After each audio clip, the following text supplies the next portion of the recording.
Okay, I just woke up, so pardon my voice if it's a little scratchy. Um, okay, so I just emailed my twin last night after I was kind of going like, I want to make sure it's not coming from ego, which it's not, because the last time I reached out wasn't. It was just a simple email of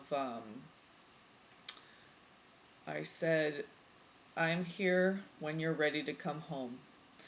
And that was in November, I believe. I think so, November. Um,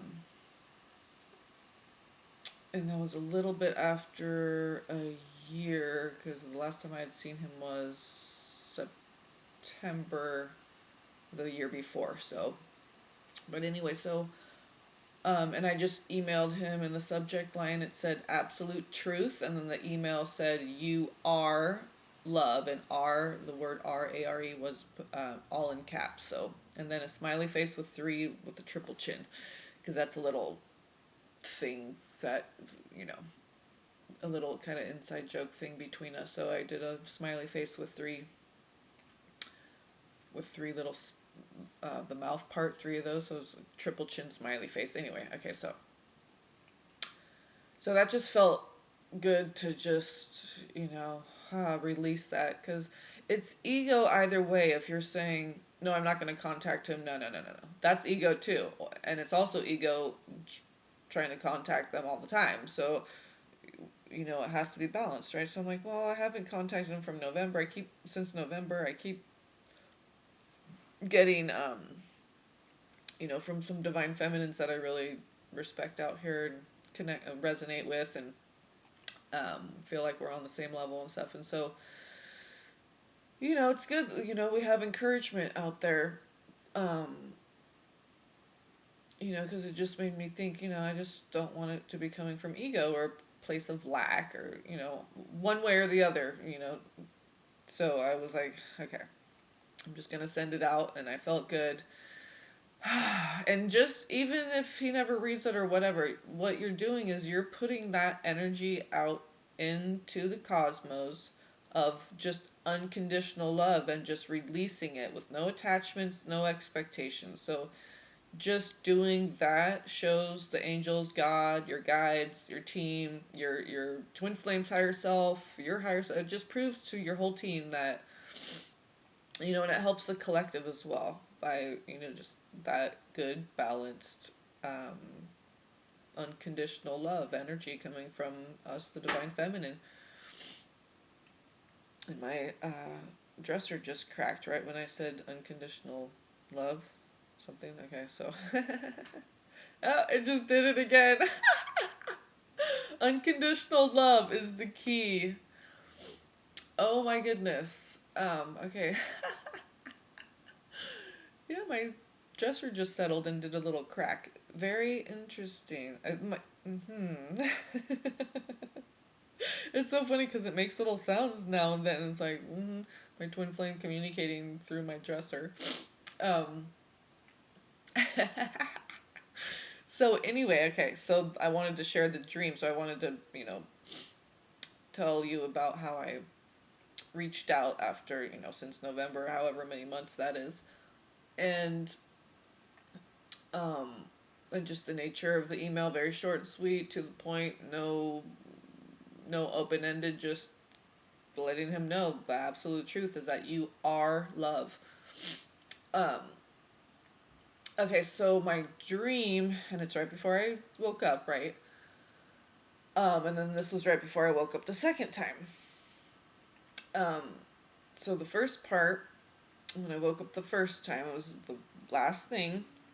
My twin and I were in a bathtub, just clear water, a white bathtub. Um, we weren't naked. I think we had. It was like I think he had like shorts on. I had clothes. I don't know. It was. I didn't feel naked. I felt like we had clothes on or something. There was still, it wasn't a anything sexual like that. But I was sitting on top of him, like yum style, but there was no penetration, no sex. Just like I said, I felt like we had, shorts, clothes on and stuff, but um, and it because it was a bathtub, so the womb, okay, the water, but it was pure. It was clear water, and it was a white bathtub, so it was just this pure, innocent, like childlike love. There was no sexual. There was no kissing even. It was just, but we were very close, and we were embracing like in the yab yum position. Okay, and he said, "I love you," very softly, very sweetly. And even though I heard him very clearly, and we were making a lot of eye contact, and we were facing each other, he said, "I love you," and I go, "Huh?" Even though I heard him, I went, "Hmm," like, because I just wanted to hear it again, just to make sure, and just to, And he said it again. When I said, "Huh," I put my ear closer to his mouth, and he said it again, "I love you." And I was like, oh my God, I just felt so good to hear those words, and to just flow freely like that, and then to repeat himself. So he was very sure. And I said, "I love you too," back. So,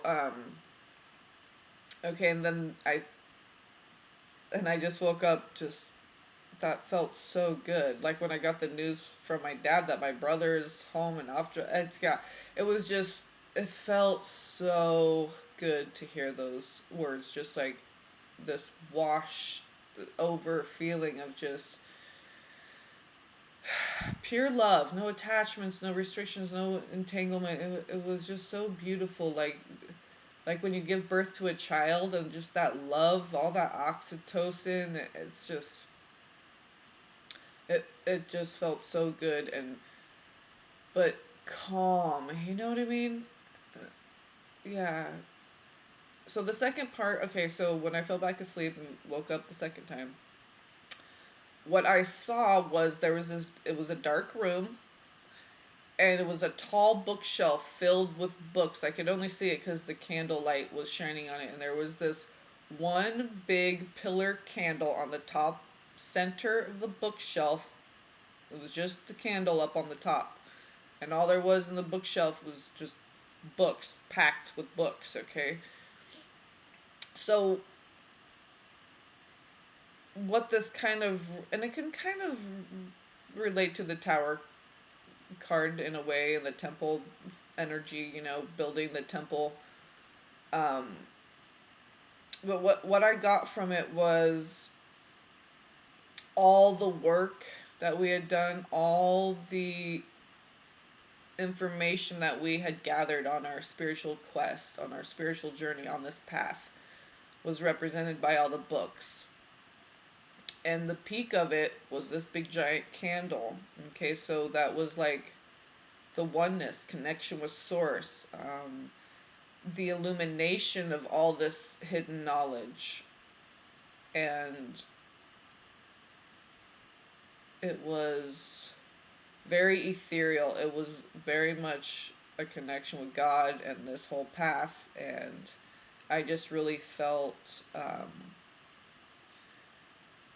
you know, we've reached a certain level that really feels good and full and whole, and we've really gotten a lot of knowledge under our belt. We've really connected with our higher selves, with source, with the oneness. And that one big flame, it was like, it wasn't just one little candle. It was as if you would take two individual candles representing the twin flames and put them into one big candle, because it was a big pillar, giant candle. Okay, um, and it was illuminating the shelf that was right underneath it, that was filled with books. There wasn't one gap in that shelf, and all different colors of books. So um, that just it was kind of like a confirmation, like, good job, you know. Um, so yeah, and then you can interpret that for yourself however you want. It was kind of like a collective energy I was feeling from that, um, vision, and I'm pretty sure I was asleep, but it was, there was no, what I mean by vision, because there wasn't any interaction with anyone else, and there wasn't any like words from my higher self or God. There was no word, no telepathy, no nothing. It was just me seeing this vision, okay? And then that's how I interpreted it when I woke up, what it meant. So, all right, I love you guys. Blessings to you all. Peace be upon you all. Yeah, just if you're not coming from a place of ego and you're being balanced about it and you don't have attachment and you're not going to be upset if your twin flame doesn't, because I'm already at that stage. So and I've been there for months. So if you feel pulled to contact your twin, then what I suggest is just sit with the energies, ask your team, maybe ask God for a dream if you want to make sure because you might be questioning yourself if you're coming from ego, a place of lack, and you really don't want to do that. And you may think that you're not going to respond with attachment, but once you hit send on the email, you may be afraid that you're going to slip back into that. You're like, I don't want to keep checking my email after that you send the email or text message or whatever. I don't want to keep checking my phone. I don't want to do that. So I want to make sure that if I do that, send him a text or an email or a Facebook message or whatever, that I'm not going to obsess over it, keep checking it, and feel bad if he doesn't respond. And so if you're at that point and you haven't reached out to your twin because of what all the divine masculine is going through right now, just a word of support, of just unconditional love, short, sweet. If you feel pulled to do that and you've really sat with the energies and you really worked through that and you're not coming from a place of lack and you're coming from unconditional love and balance, no attachments, no expectation, then I encourage you to do so, because I think it is important for the divine masculine to know that we love them, we honor them, we support them, and we're not trying to intervene or anything like that. Just, I think they just need a word of just, I'm here if you ever need anything or something, whatever, however it comes to you. Okay, so, all right, I love you all. Peace and blessings.